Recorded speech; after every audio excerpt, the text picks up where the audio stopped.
இந்தியாவுக்கும் ஆஸ்திரேலியாவுக்கும் இடையேயான 3வது டெஸ்ட் நடந்து முடிஞ்சிருக்குது. இது யாருக்கும் வெற்றி தோல்வியின்றி சமனில் முடிஞ்சது.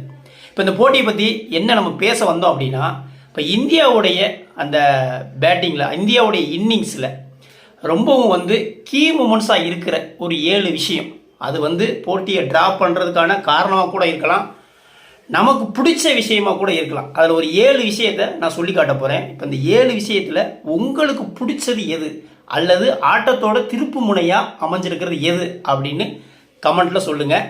ஒவ்வொன்றா நான் சொல்கிறேன். ஃபஸ்ட்டு விஷயம் என்ன அப்படின்னா, ஃபஸ்ட்டு இன்னிங்ஸில் ஆஸ்திரேலியா 445 ரன்கள் அடிப்பாங்க.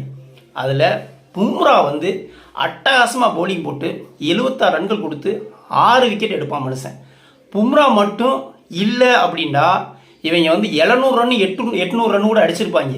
ஏன்னா பும்ராவை தவிர மற்ற பவுலருடைய பெர்ஃபார்மன்ஸ் அவ்வளோ பூவராக இருந்துச்சு.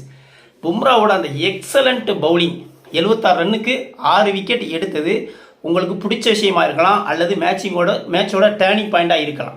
இது முதல் விஷயம். ரெண்டாவது விஷயம் என்ன அப்படின்னா, இந்தியாவுடைய பேட்டிங்கில் ஃபஸ்ட்டு இன்னிங்ஸில் டாப் ஆர்டர்லாம் டப்புன்னு வந்தவுடனே போயிடுவாங்க. 30 ரன்னுக்கே 4 விக்கெட் போயிடும். இதே கண்டிஷனில் போயிருந்தா 100 ரன்னுக்குள்ளேயே ஆல் அவுட் ஆகக்கூடிய ஒரு அபாயம் தான் இருந்தது. அந்த நேரத்தில் KL ராகுல் தன்னுடைய நங்கூரமான பேட்டிங்கால் 84 ரன்களை செம்மையாக பண்ணுவாப்புல. ரொம்ப KL ராகுல் விக்கெட் எடுக்க திணறுவாங்க. அந்த 84 ரன்கள், முத்தான அந்த 84 ரன்கள் தான் இந்தியாவை ஒரு கௌரவமான ஸ்கோரை நோக்கி பயணிக்க வச்சிச்சு.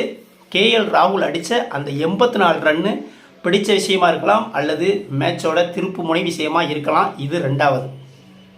மூணாவது விஷயம் என்ன அப்படின்னா, இந்த 3வது மேட்ச்சில் ஒவ்வொரு மேட்சுக்கும் ஒரு ஸ்பின்னர் எடுத்துக்கிட்டு இருந்தாங்க. ஃபஸ்ட்டு போட்டியில் வாஷிங்டன் சுந்தர், 2வது போட்டியில் ரவிச்சந்திரன் அஸ்வின், 3வது போட்டியில் ரவீந்திர ஜடேஜாவுக்கு ஒரு வாய்ப்பு கொடுத்துருந்தாங்க. வாய்ப்பு கொடுக்கும் போதே சொல்லியிருப்பாங்க, எப்போ ஒட்ட பவுலிங்கில் இருந்தெல்லாம் எதுவும் நாங்கள் எதிர்பார்க்கல, பேட்டிங்கில் இருந்து தான் எதிர்பார்க்குறோம் அப்படின்னு சொல்லியிருப்பாங்க. அவங்க என்ன எதிர்பார்த்தாங்களோ அதை கணக்கச்சிதமாக மனுஷன் செஞ்சிருப்பான் மனுஷன். இந்த டெய்லண்டரில் இறங்கி ஒரு 77 ரன்கள், அந்த 77 ரன்கள் தான் 200 ரன்களை கடக்க உதவிச்சு. ஃபாலோனை தவிர்க்கவும் அந்த 77 ரன்கள் ரொம்பவே முக்கியமாக இருந்துச்சுன்னு சொல்லலாம். அந்த ரவீந்திர ஜடேஜா அடித்த, நங்கூரமாக நின்று அடித்த அந்த 77 ரன்கள் மேட்சோட டேர்னிங் பாயிண்டாக இருக்கலாம், அல்லது உங்களுக்கு பிடிச்ச விஷயமா இருக்கலாம். இது 3வது விஷயம். 4வது விஷயம் என்ன அப்படின்னு பார்த்தா, ஒரு கட்டத்தில் இந்தியா கண்டிப்பாக ஃபாலோன் ஆயிரும். ஃபாலோன் ஆகிட்டா கண்டிப்பாக தோல்விக்கான ஒரு நிலை நிச்சயம் உண்டாயிரும் அப்படிங்கிற கண்டிஷன் ஆயிடுச்சு. என்ன அப்படின்னா, 213 ரன்களுக்கு 9 விக்கெட் போயிடுச்சு. 246 ரன்கள் அடிக்கணும் ஃபாலோ ஆன அவாய்ட் பண்ணுறதுக்கு. அப்போ களத்தில் நிற்கிறது பும்ராவும் ஆகாஷ் தீப்பும். கடைசி விக்கெட்டுக்கு 33 ரன்கள் அடிக்கணும். எங்கே? ஆஸ்திரேலியாவில், ஆஸ்திரேலியா பிச்சில் ஆஸ்திரேலியா வேகப்பந்து வீச்சாளர்களை எதிர்த்து கடைசி விக்கெட்டுக்கு 33 ரன்கள் அடிக்கணும் அப்படிங்கிறது கனவுல கூட நினச்சி பார்க்க முடியாதது, சாத்தியம் இல்லாதது. ஆனால் அதை சாத்தியப்படுத்தினாங்க ஆகாஷ் தீப்பும் பும்ராவும். 2 பேரும் களத்தில் நின்று அருமையான ஒரு ஆட்டத்தை வெளிப்படுத்தினாங்க. அதுலேயும் ஆகாஷ் தீப் வேற லெவல்னு சொல்லலாம். மனுஷன் பேட்ஸ்மேனை தோற்று போவான், அவ்வளோ ஒரு சமத்தியாக ஆடினா மனுஷன். இனிமே பிளேயிங் 11 லிஸ்ட்டில் ஆகாஷ் தீப்போட இந்த பேட்டிங்கும் கவனத்தில் கொள்ளப்படும் அப்படிங்கிறத நான் நம்புகிறேன்.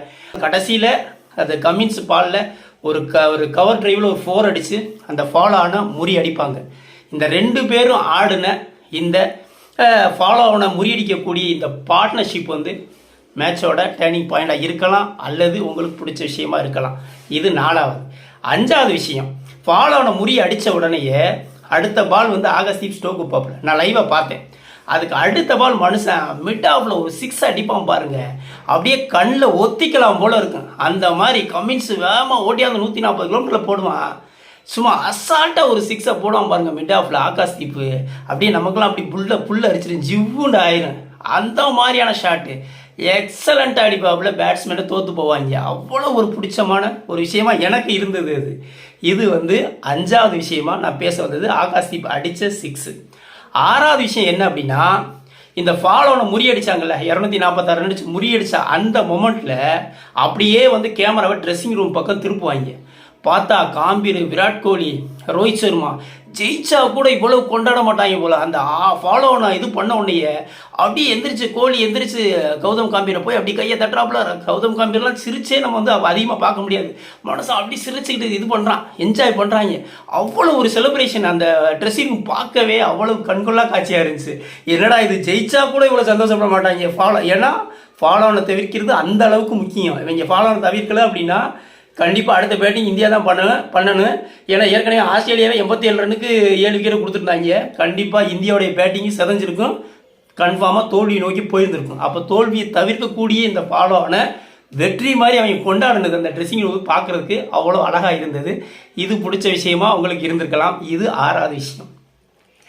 7வது விஷயம் என்ன அப்படின்னா, செகண்ட் இன்னிங்ஸ் பவுலிங்கில் இந்தியா சும்மா அதகலப்படுத்தியிருப்பாங்க அப்படின்னு தான் சொல்லணும். அட்டகாசமான பவுலிங்க. அதை சிராஜிலேருந்து, ஆகாஷ்தீப்லேருந்து, பும்ராலேருந்து எல்லாருமே எக்ஸலண்ட்டாக போடுவாங்க. வர்றவங்க பூரா டப்புன்னு போயிடுவான். அதை அவங்க அடிக்கிற இன்டென்ட்டோடு இருந்தாங்க. அது ஒரு விஷயம். சீக்கிரமாக வந்து அடித்து ஒரு டார்கெட்டை செட் பண்ணணுங்கிற இன்டென்ட்டில் இருந்தாங்க. ஆனாலும் யாரையுமே பெருசாக ஆட விடலை. 87 ரன்னுக்கு 7 விக்கெட் போயிடும். அதோட டிக்ளேர் பண்ணுவாங்க. இந்த செகண்ட் இன்னிங்ஸில் இவங்களுடைய இந்த வந்து ஒரு அட்டகாசமான பவுலிங் பெர்ஃபார்மன்ஸ் வந்து பிடிச்ச விஷயமா உங்களுக்கு இருக்கலாம். இது வந்து நான் பேச வந்த 7வது விஷயம். 8வது உங்களுக்காக கூடுதல் போனஸ். இது எல்லாமே பிடிக்கும் அப்படின்னா இது வந்து 8வது. இது எல்லாமே வந்து மேட்சோட கீ மொமெண்ட்ஸ் தான். இது எல்லாமே ரொம்ப பிடிச்சதாக இருந்துச்சு அப்படின்னா இந்த 8வது விஷயத்தை மென்ஷன் பண்ணுங்கள். வீடியோ பிடிச்சிருந்தா லைக் கமெண்ட் பண்ணுங்கள். குறிப்பாக சப்ஸ்கிரைப் பண்ணுங்கள். மற்றும் ஒரு வீடியோவை சந்திப்போம். நன்றி.